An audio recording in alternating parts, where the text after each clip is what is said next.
Hello, and welcome to the YoGeez Podcast. This is a new season, not a new season actually, our new batch of episodes.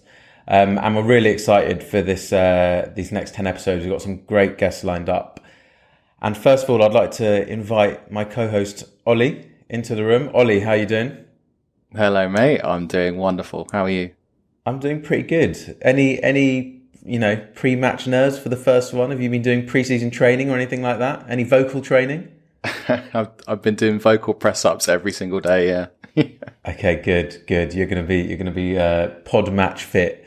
Nice. So as I was saying, we've got a new season or new 10 episode batch with 10 episodes, 10 guests. We're really excited about it. You excited, Ollie? Oh, mate, I am buzzing. Good. He's pod match fit. Before we jump in and talk to our first guest, just a little bit of admin.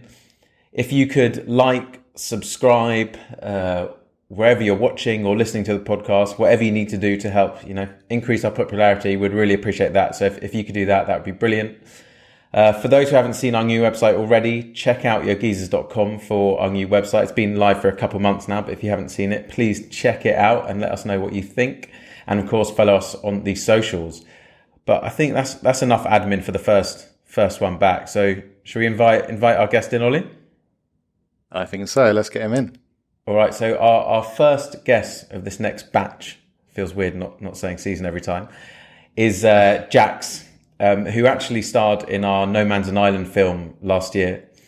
And I actually was saying to him the other day that there was something that he said in that film which stuck with me and a lot of people, a really powerful line about his fears, but something that definitely we've been talking since, and I'm really excited to have him on. And his story is something that I think will be inspirational, and I'm really looking forward to hearing it. So welcome, JAX, to the YoGeez Podcast. How are you doing? Yeah, not too bad, thanks. Thanks for being here, and thanks for JAX had to turn off the filter in his son's fish tank to make sure there was no background noise. So we're hoping that in the next hour or so, we're hoping the fish doesn't die. In fact, I'm sure the fish won't die. We'll wrap it off if the fish starts looking in trouble.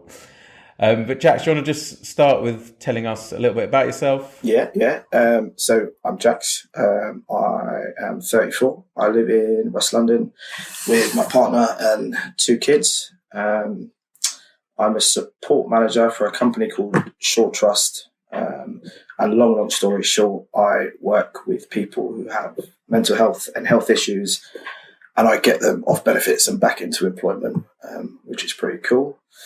I'm a bit of a tattoo freak, obsessed with ink, a bit too much. And yeah, that's pretty much, that's it. That's me. How many tats have you got?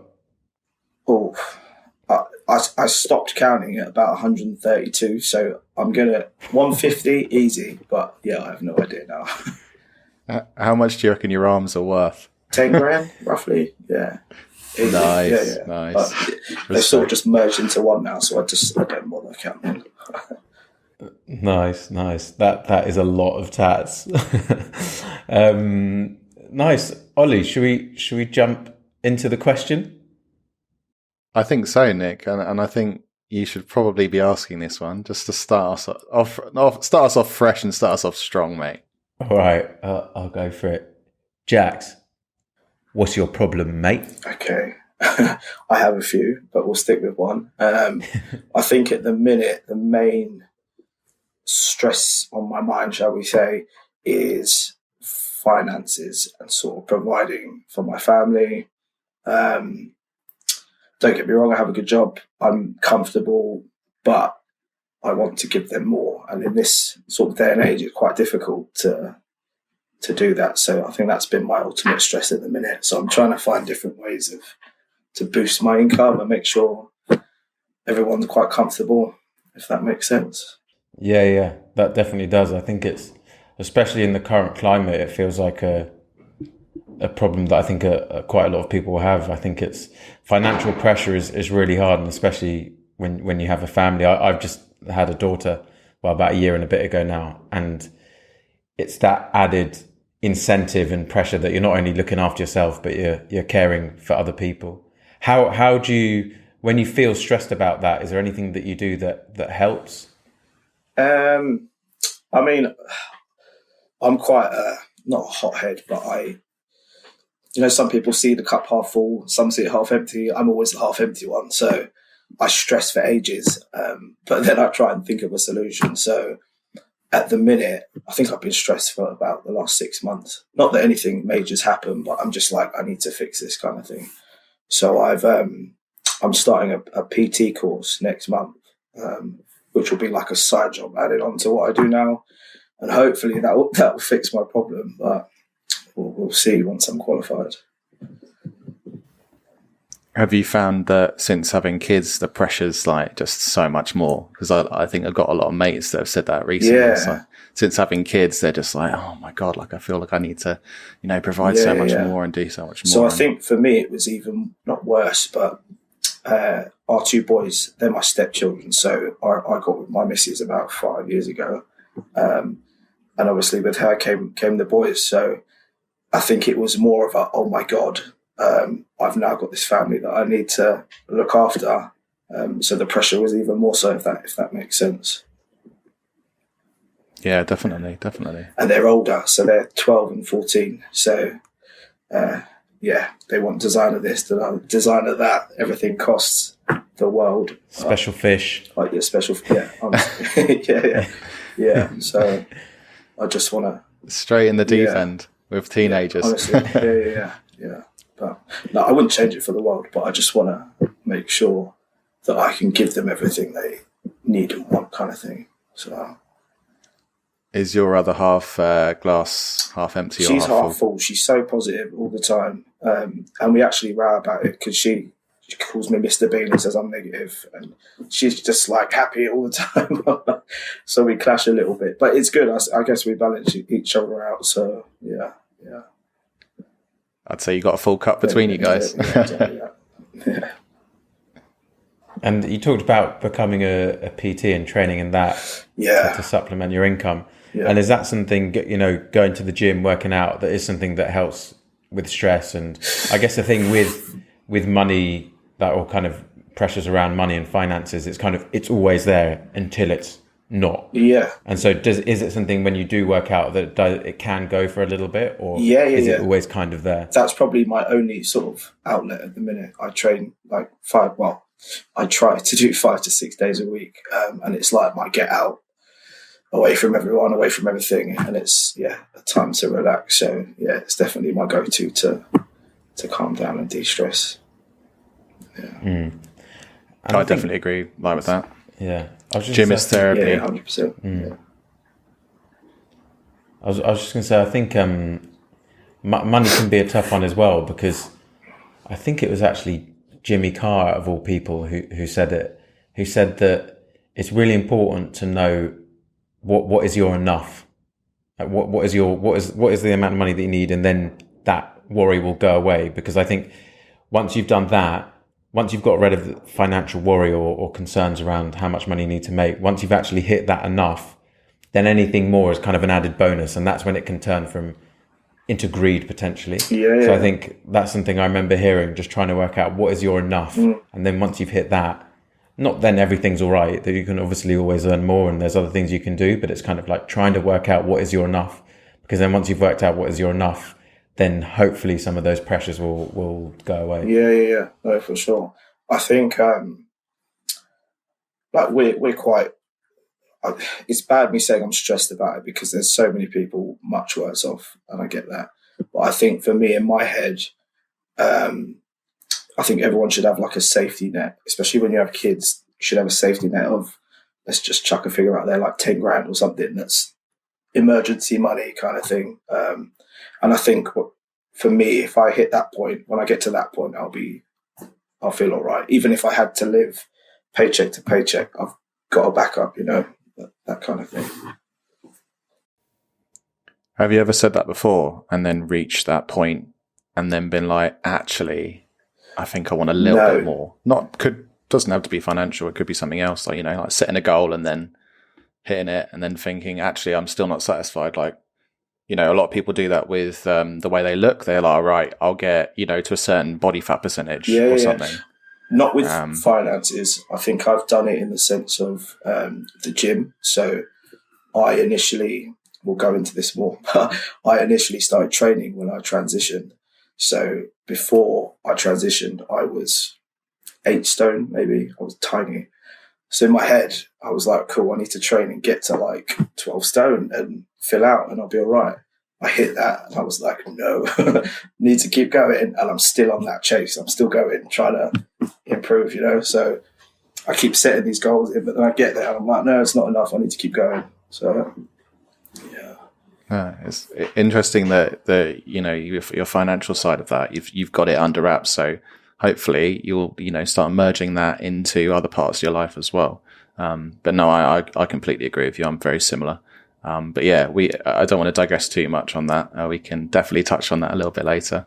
And maybe this is a good segue into our second half and talking about your journey and your transition. And something you said actually yesterday, JAX, to me when we spoke before this is, you said to me, don't be nervous about asking questions, which I just want to say thank you, because I actually was a little bit nervous about asking questions as someone who I don't know. Well, of course, I don't know what it's like to go through what you've been through, but also it feels like something that you're it's a subject where I'm sometimes nervous about overstepping the line or asking a question that I shouldn't be asking. And I just want to say thank you for kind of making me not feel nervous. Yeah, that's fine. Again, coming on to talk about, your transition and your story. And I wanted to start at the beginning and when you were younger, and wondering when you first started having feelings or thoughts that, who is this my body? Like, how do I feel? I identify more as a man than a woman. Mm-hmm. When did you start having those thoughts and feelings, and how did that feel? So I think my first ever memory, I was about 5. And my parents were quite religious, so church was a thing on a Sunday. And I remember my mum trying to put me in a dress. And I was just like hysterical, screaming, like trying to rip it off. Everything about it did not sit right with me. And I think that continued. So I think that was my first ever sort of memory. And that continued. And then I think about 6 years old, 6, 7, is when I was like, right, this is a problem. Like, I really don't identify with who I am. I didn't like surrounding myself with the girls in, what was it then, primary school. I was very much with the boys all the time. And I think that's when I first kind of realised. But because I was so young and I didn't know how to voice it, I kept quiet and didn't say anything. And did you, like, what were the questions that were going on in your head at that time? Was it like, were you confused, or what? I guess what kind of the main questions that were going through your head during this time? Maybe not at 6 or 7, but I guess as you were maybe a bit developed around 10, 11, 12. Yeah. I don't think it was confusion, because I was certain. I knew that in my head I saw myself as male, but it was, how do I voice this? My parents, as I said, were quite religious, so even the gay subject was not a thing, so I couldn't get it out, kind of thing. So I just decided to sort of bury it. I was certain on what was what, but I couldn't voice it, so I just kept quiet and just tried to get on with it, I guess. I think it. How long did you bury it for? 27 years. Yeah, long time. Yeah. Wow. Yeah, so I just kept quiet. I mean, it was a rough ride through my teens, and obviously when things start changing, I kind of went into a bit of panic mode. But in my eyes, there was nothing I could do about it. And up until that point, I'd never met anyone that was trans, so I was just like, I'm just better off to deal with it myself and keep quiet.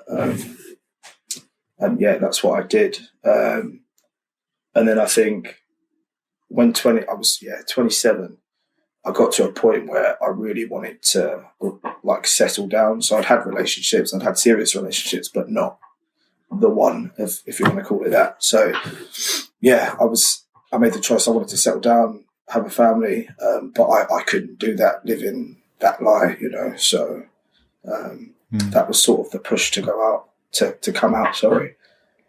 Yeah. So were you living for those 20 plus years as a straight person or a gay person? Did you come out as gay first and then realize, actually, I'm trans, I'm not just I gay? already knew I was trans, but I came out as gay because it was a bit of an outlet and the closest thing that I could do. So yeah, I came out. How old was I? 14. I was 14 when I came out as gay. How was your parents with that? Because I can imagine being religious, like it's quite a tough thing to speak so about. my adopted mum, she actually passed when I was 10. So she obviously didn't know, but my dad, he was fine. He's very old school and quite disconnected emotionally. So it's sort of like okay, good for you kind of thing. And it doesn't get spoken about again. And that's exactly how it was. And I don't think we've ever had a conversation about my feelings when I was coming out, how I was doing, kind of thing. Nothing, never. It was just, cool, get on with it kind of thing. Did you have people that you could speak to?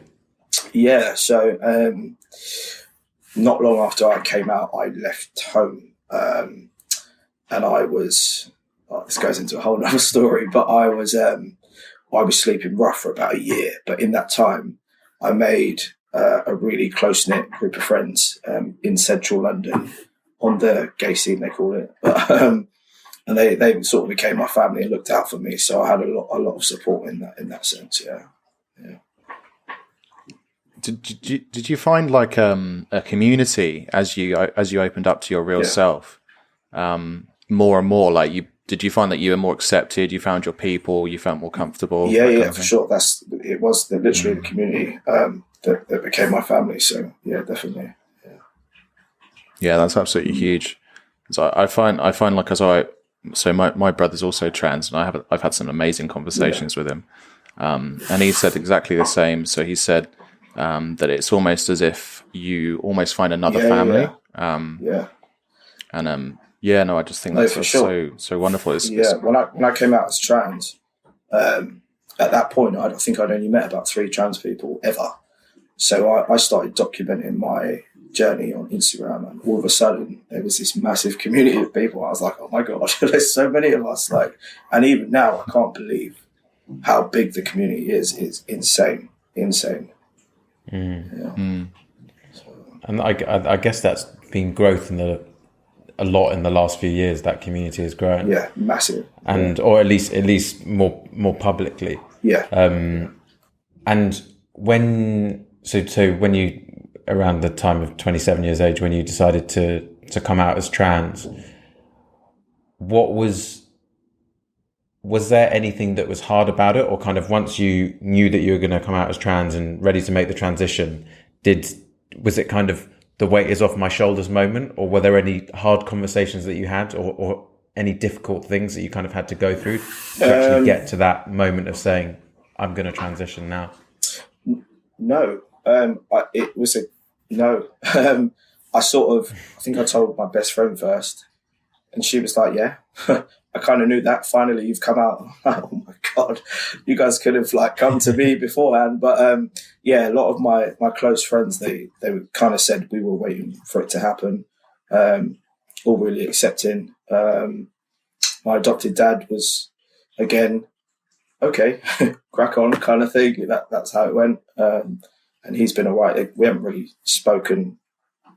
We've never spoken about it, to be honest, but he addresses me as JAX and his son.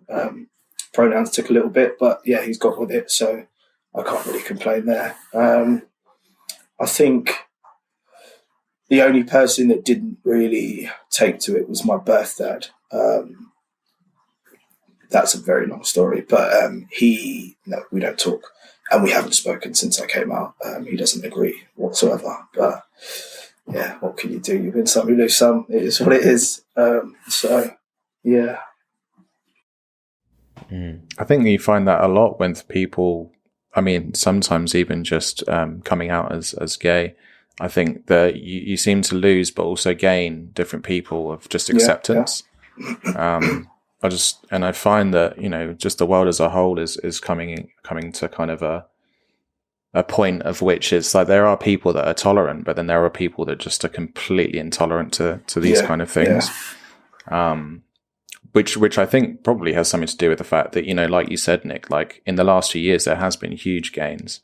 And JAX, like, have you found it easier to kind of, like, I don't know if you've struggled in the past, but have you found it easier to be like trans or talk about it with people in the last few years in comparison to, you know, earlier in life where maybe... I think now it's a lot more, it's a lot more spoken about in general, so it's a lot easier to speak to people. I will, how do you put it? I'll choose the people I tell carefully, if that makes sense. I think you can pick up on someone's vibe pretty quickly. Not that I go around, hi, I'm JAX, I'm trans, but if ever that sort of got brought up, I choose, who I tell carefully. I've been in situations where there's a group of people, that topic will get brought up and they have no idea. And a lot of bad things are said. So I'm like, okay, I'm going to keep quiet, you know? So, yeah. And in terms of the actual transition itself, for someone who doesn't know much about this at all, someone being myself, what actually happens? So you've made the decision. Yeah. What happens next? I think all trans people are very individual. Some people choose to medically transition, some don't, and then it just depends what you're comfortable with. In my case, it couldn't be done quick enough, the medical transition, so I got referred from my GP to the gender identity clinic in 2017. And then I got told, you'll be waiting 5 years to be seen.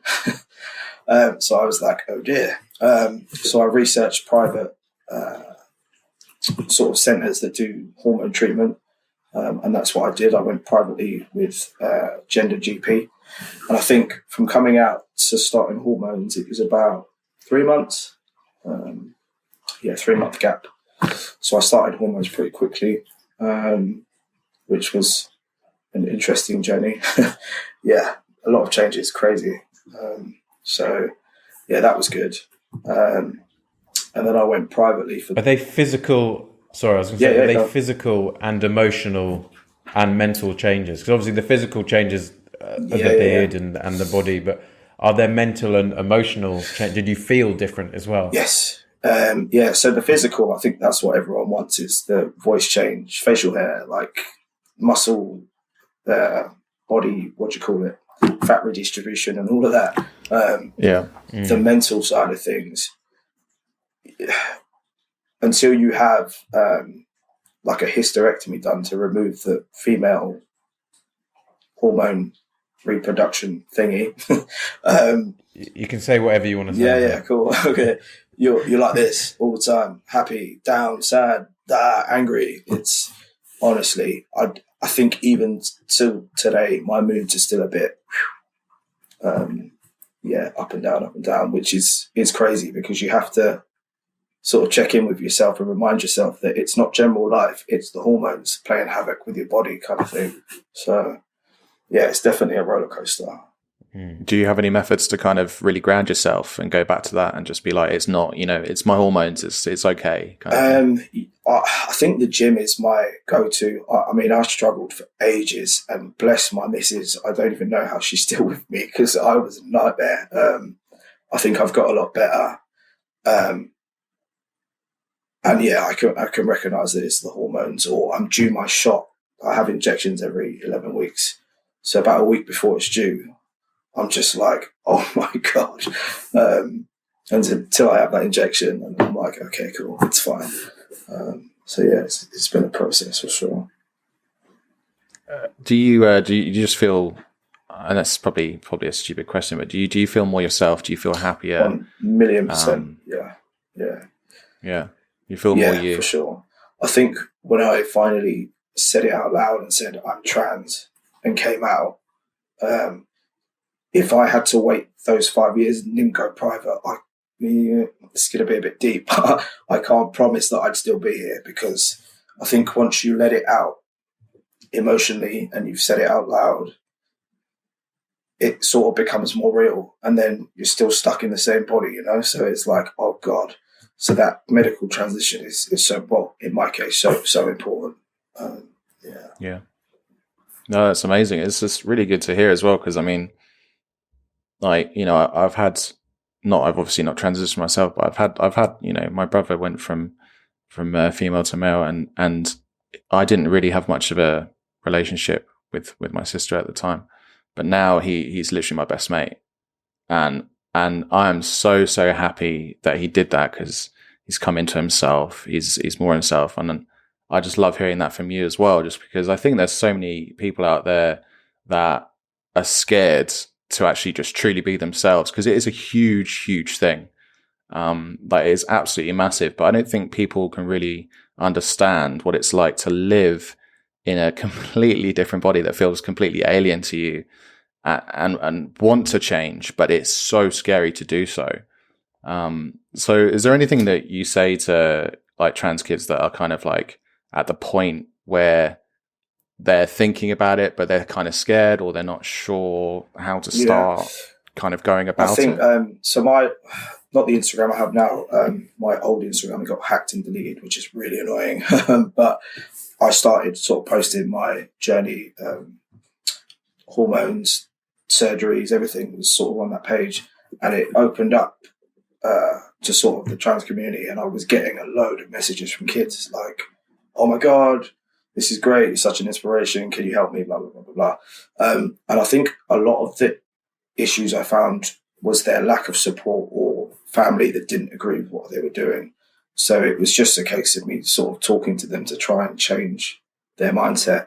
I say this to everyone, yes, family is important, and ultimately you're born into a family, but at the end of the day, when those people are gone, you have yourself. So if you live by what they want and not by what you want, when they're gone, what are you left with? Do you know what I mean? It's just, so I'll try to get that across, and I'll guide them in terms of sort of private treatment or things they can do while they're waiting, or that kind of thing. I think that's advice for everyone that is so apt and is so on point. When you said that you decided to make the transition, and then you went to NHS first, and then there was a delay, and they said 5 years, and you said that, you know, if you would have waited, you might not be here. What was the change from when you actually came out and decided to transition, and then obviously being told to that delay? What kind of were the emotions then? Because is it, you know, to use a bad analogy, it was kind of like you were ready to open the door and kind of like go through it, but someone was kind of like holding you back. Like, what is it about? Yeah. Was it kind of that you felt like you were almost nowhere because you'd left this position, and you were ready to go to the next position? I don't know what language I'm using here, but you kind of then got stuck in a place where you were neither here or there. Was it an identity? Like, was it identity, or kind of what think was the driving emotion? Luckily for me, I'd already spoken to another trans guy that had gone private, so I already kind of knew that there was that option. So I think when they told me, I was deflated. It was like, oh God, kind of thing. But I knew I had another option, and it was just a case of me looking into it. It's annoying; it had to come out of my own pocket, but it is what it is. So, I'd say it's probably one of those things it's priceless, really, isn't it? I think the best thing that happened when I went to the GP, I explained, and she went, "Oh, so you're transitioning from male to female?" I was like, "No, but thank you." Like, that was good. So, no, but how wrong honestly, could you be? And I look back at pictures there, and I'm like, really? How did you even think that? But It's nice that you took it as a compliment, though. I think that, rather than just being like, it's quite obvious, like I wrote down exactly what's going on. I've got a question that I don't quite know how to articulate it. So when in kind of your teens and before you transitioned, but you kind of knew that you wanted to transition, or kind of you said you always knew, what is it that made you want to transition, as opposed to having, let's say, I have some masculine qualities, or kind of the masculine qualities in me are kind of like dialed up, or, for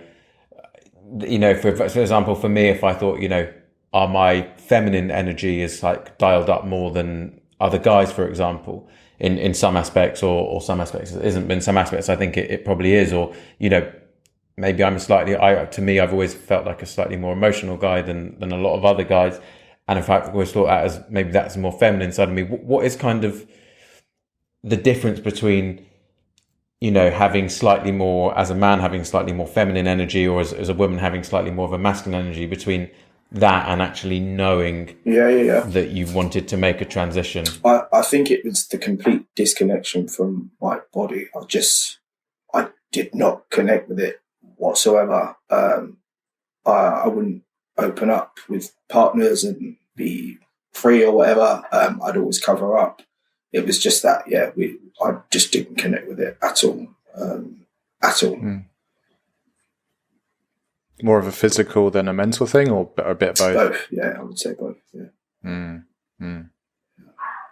God, I can't even imagine what it feels like. It's like one of those things that, like you said, it's hard to articulate, Nick, like some of these things. But I mean, this is why we're here. I'm here to listen for someone who actually knows what it feels like. I have a really kind of, it's quite a lengthy question to answer, and there's many answers. But growing up as someone who identified as female, and then obviously now male, you've had an experience that not many people in the world will have, which is living as a woman and now living as a man.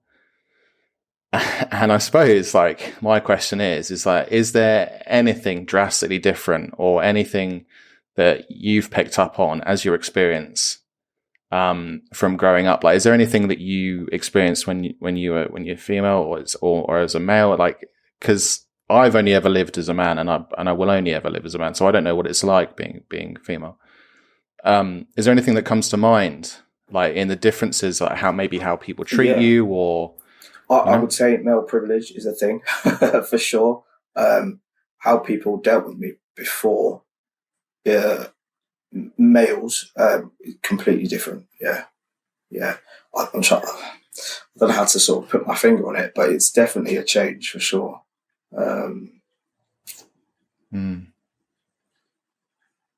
Trying to think. That's really interesting. It's such a, there's so many things, but I just feel like there's so much depth to it. Like, I'm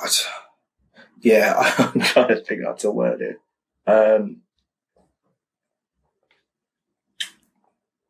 I'll give you an I'll give you an example. So I was talking to my dad the other day about driving. It's really weird,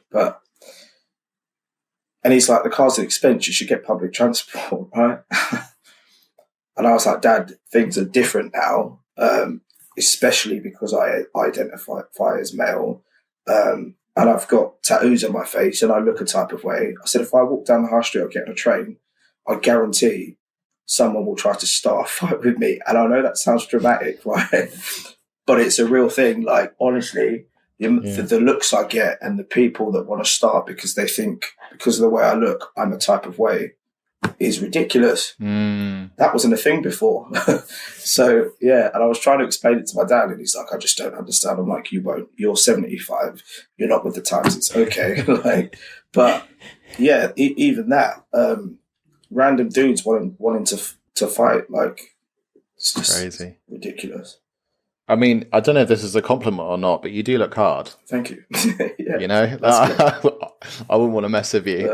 No, honestly, everyone says that, but I'm like a giant teddy bear. It's ridiculous. And that goes to show, I mean, you can be someone completely different underneath the skin, can't you? I mean, and yeah, I mean, your story is completely, the opposite of how you would look. I mean, you've obviously been through a huge amount. Yeah, I mean, it is just so interesting, like, because you will have experienced something that's just so unique. I think it's really important just to kind of listen and hear about, just it's a different experience. Like, I often have chats with my brother, and he always tells me how he has these memories of being catcalled, and now and again he's with a group of his mates, and he's the one catcalling with his mates. And I'm just like, that's such a weird flip of like, crazy, I think I never got the catcalling. I was always quite masculine from a young age, so people could clearly see I was identified as a lesbian. So the change wasn't, I don't want to say drastic, it was a drastic change, but it wasn't like, oh my God, like I've seen some transitions and you would never believe it. It's crazy. Yeah. I've seen some of those. There's I don't think they're like the TikToks or something where they have one side, and it's just absolutely insane. Yeah.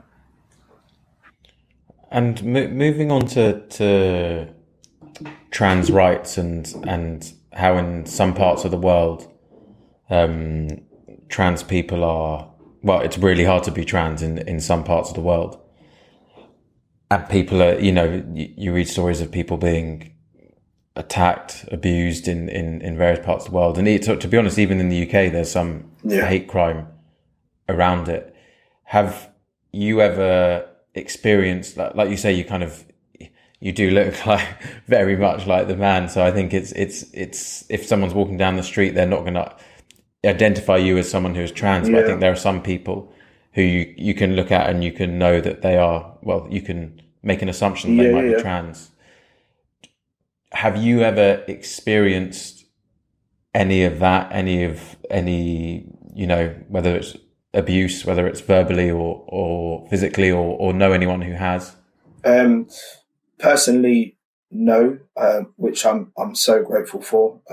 I've never had any of it. I think the closest to abuse that I got really was a guy commenting on one of my posts, and he said something like, if me and you died and got buried together 100 years later, they would dig us up and be able to tell that you were female and I am male. I was just like, okay, cool. Just stupid stuff like that.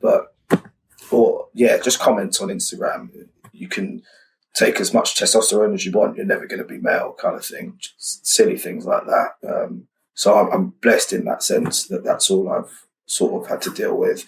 I think a lot of trans men, although some abuse is directed, it's not as bad as trans women, which really gets on my nerves. But it seems to be the trans women, that sort of side of the community, that get a lot of the abuse.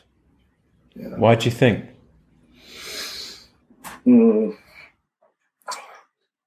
Ignorance. I think in terms of the actual medical transition, it's a lot easier for us as trans men than it is trans women to pass, shall we say. The medical side's a lot easier. So, it's just a mixture of that and just people that are just uneducated and stupid.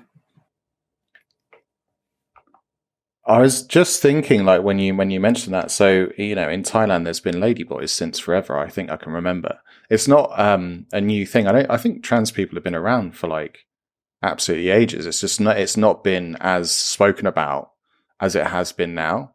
And I mean, the bloke that said that thing about the skeletons, I mean, that's quite a one-dimensional viewpoint. In a sense, he is right. Like, what he said is like, logically, that is what someone would think. But that doesn't take away from the fact that you can identify as a different gender. But if that's what you truly feel, like, I feel like we're coming into a world now where it's more than just the simplistic facts of just biology. And it's, if you're born this way, you have to be this way. Yeah. You cannot change. I mean, we advance so much in terms of like science and social structure. And it's just, we live in a different world now. So while something like that can be said, it's almost a bit pointless in saying it. You know what I mean? Like, it's a bit silly, but I think that how do you feel when you hear stuff like that? Do you have the same response to me? It's just like, well, yeah, okay, mate, but like, what's the point? Yeah, I try to stay quite calm with it because I think if I just get angry, I'm not going to get my point across. So I try to just stay as calm as possible. It's really difficult sometimes, but yeah, I try to just stay calm and sort of educate them. I think but a few people when I transitioned, for some reason, I think they thought I was going to change as a person and not be me, which is ridiculous. Like, I'm still the same. I just look a bit different, kind of thing. I think they think your transition is just your body. And does that make sense? Like 100%, mate. Yeah, 100%. Crazy. That's a really, really big point, actually, because I think that is literally what I was trying to say then, is that just because you've changed from an outside perspective, like you know, your body's changed and your face has changed or whatever, you're still the same person. Yeah, like I've always identified like that. It's just the outside that's changed, kind of thing. Yeah, and if anything, you're probably more yourself now, and I think that, you know, nobody should be able to take that away from you by, you know, saying something stupid about it. It's crazy. If you, it's only a small thing, but if you look at photos before I transitioned, I kind of look a bit dead behind the eyes. I know that's a bit thingy to say, but you can see the change. It's crazy. Mm-hmm. The eyes always give it away. I'm not surprised to hear that. Hey. The eyes always give it away, don't they? Sure. You can always tell how someone's doing. Yeah. And what does being a man mean to you? Like when you say I'm a man now, what does that mean to you?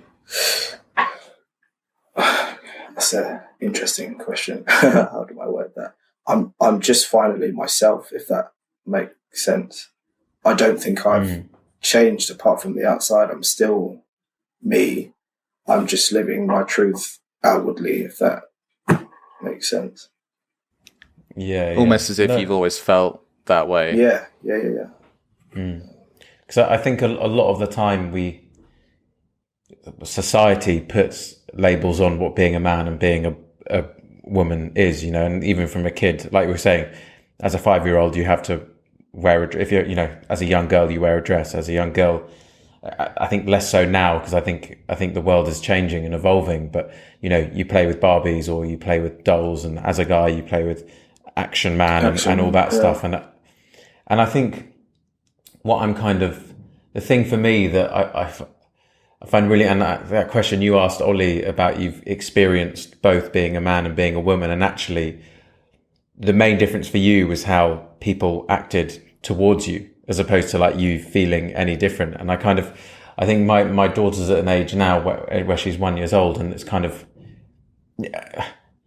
bar physically, I think at that age, kids are kids. I think there's very little difference between boys and girls. And I kind of think that I kind of don't know what point I'm trying to make, but it's kind of like these old school definitions of male and female very much has created this kind of these labels that do mean that, you know, when you transition, for some people, and especially they're saying the other way around, when you transition to be a woman, you do get abused. And it's just, it feels like a lot of it comes from this whole construct of what it is to be a man versus what it is to be a woman. And that's why your answer of, when I said, what does it mean to be a man to you? And you said, I just feel like myself.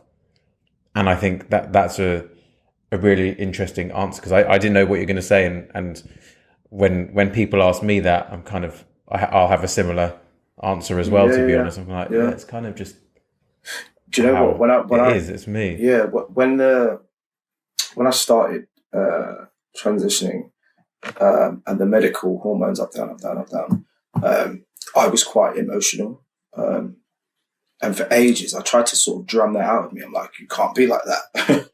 And it took a while, and I was like, actually, yes, I can, kind of thing.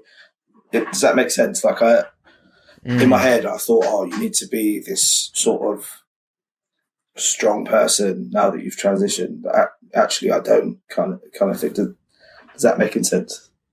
Totally, and that's exactly what at YoGeez we try and work on. We don't have to be these stoic men who show no emotion. I think it's really important, and that's what we encourage to people, to be themselves and be emotional, and this whole thing, and what I guess I'm trying to work out is this thing of the masculine and feminine energy, and it exists within everyone. Every man has some feminine energy, and every woman has masculine energy, and it's that balance that everyone has versus something that you've been explaining and talking about your journey as kind of, and when you've transitioned, you knew when you became a man, like when you made the transition, that this was right. I'm now myself, and it's actually kind of.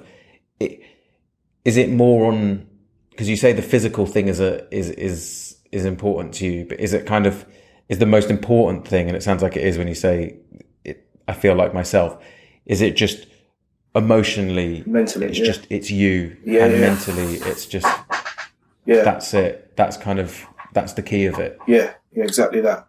I think for me, it's the mental side, and socially, and being seen by everyone else as who I'm meant to be, kind of thing. Obviously, the physical changes are important, and ultimately, when I get to the end of the physical transition, I can't even tell you. But the mental side for sure.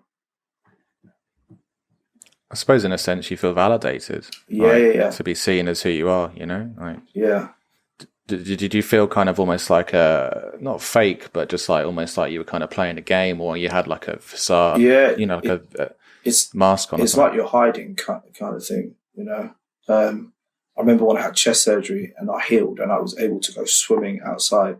I can't even tell you what that felt like. It's even now. It's insane. It's that ultimate freedom you just can't explain. It's crazy. Yeah. So that's nice just hearing you speak about it. Really, I can almost imagine like how freeing it would have been. Yeah. That's a really, really nice kind of like a nice image of just freedom, I suppose, just jumping into a pool. Yeah. Honestly. And what would you say? So I think you've obviously, the journey you've been on, there was a big part of your life where you kept a lot of who you were inside, just you, and didn't really share it with anyone.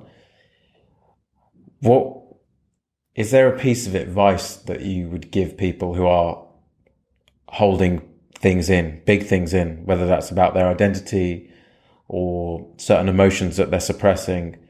What is, because you talk so well about those little things about the swimming pool and getting your chest out, which are so powerful. But what is it? What advice would you give people? I think what I say to everyone is, it's what I said before. Ultimately, you need to live your life for you, and keeping things in.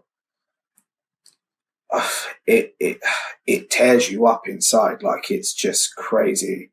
And when you let go of it, the freedom you get, and I'm going to say new life you get is, money can't buy. Like it's the best thing ever. So just let it out. I think that can be applied to many things as well. Like, at the start of this episode, we started speaking about finances with you. Yeah.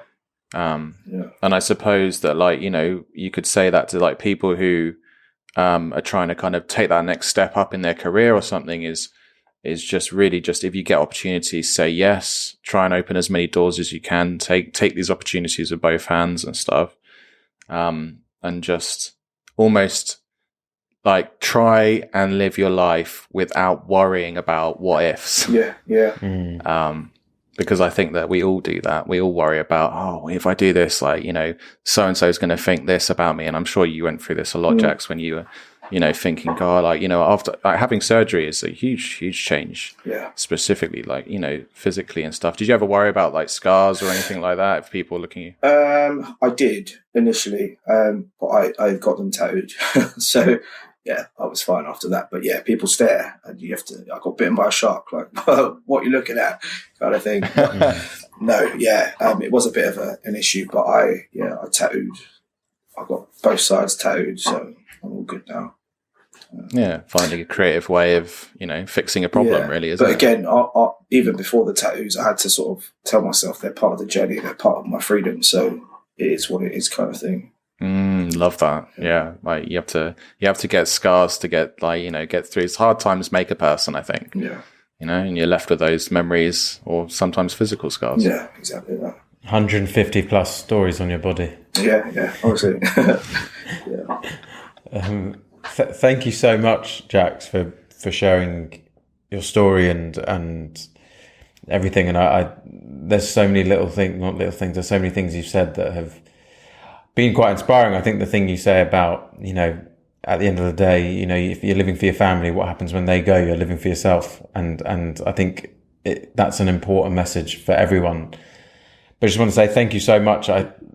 There's so much that I think a lot of people don't know about what a transition involves on a physical, but also a mental and emotional level, and kind of the story and the journey that you've been on is amazing. And, from homelessness to actually deciding to make the transition, I think it's a real inspirational story. And yeah, you're an amazing person, and thank you so much for coming on here and sharing your story with us. Cool. Thanks for having me. I could talk about this for days, so if you ever want me back, no problem.